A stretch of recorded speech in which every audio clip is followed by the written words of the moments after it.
हाय। Self advocacy में next step है practice with family.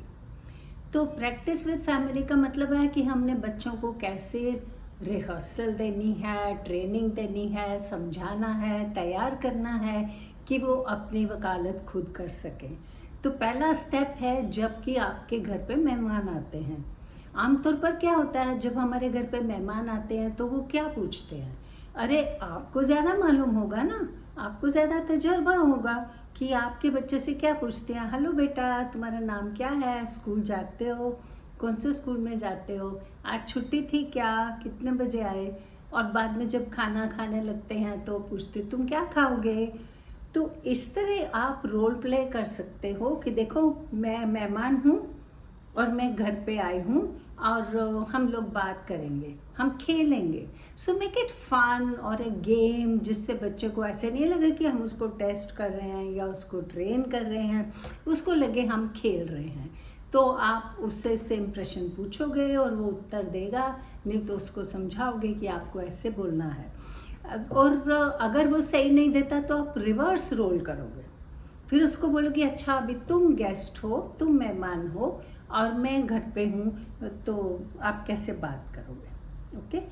तो दूसरा है रेस्टोरेंट। जब हम बच्चों को बाहर लेके जाते हैं, कहीं भी बाहर, नॉट नेसेसरीली रेस्टोरेंट, खेलने के लिए जाते हैं या वाटर पार्क में जाते हैं या आप किसी के घर में जाते हो, बर्थडे पार्टी में जाते हो, शादी में जाते हो, कहीं भी, तो ज़्यादातर पर मैं रेस्टोरेंट इसलिए कह रही हूँ कि इजी रहता है बच्चों को सिखाना, एक क्लोज्ड एनवायरनमेंट रहता है। तो हम आमतौर पर बच्चों के साथ बाहर खाना खाने जाते हैं।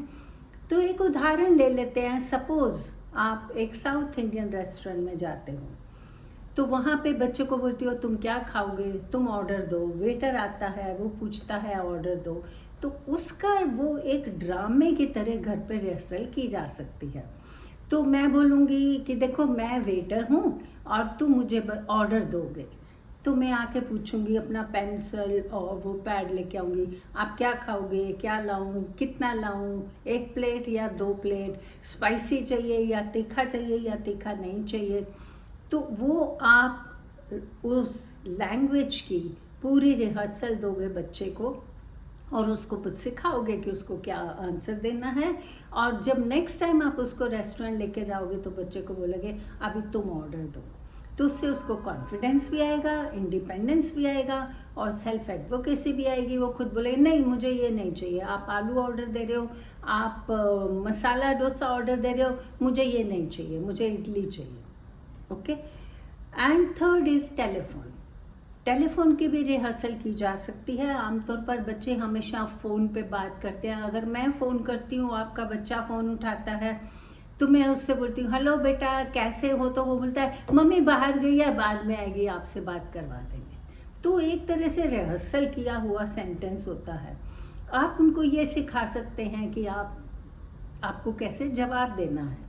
तो वो आप प्रैक्टिस कर सकते हैं अपने फैमिली मेम्बर्स से। जैसे कि मैं बच्चे की मासी को बोलूँगी कि तुम फ़ोन करना, मुझे बच्चे को रिहर्सल देनी है। तो वो पूछेगी क्या खाया, कैसे हो, मम्मी कहाँ है, स्कूल गए थे क्या। तो उसको सुन के उसका जवाब देना है, कैसे जवाब देना है वो बता सकते हैं।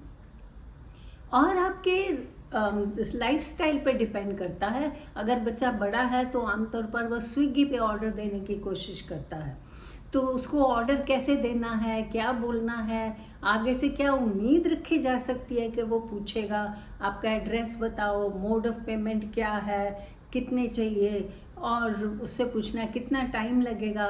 तो ये आप सेंटेंसेस पूरी तरह से दोहरा कर बच्चे को सिखा सकते हैं, जिससे बच्चे का कॉन्फिडेंस बढ़ेगा। Thank you.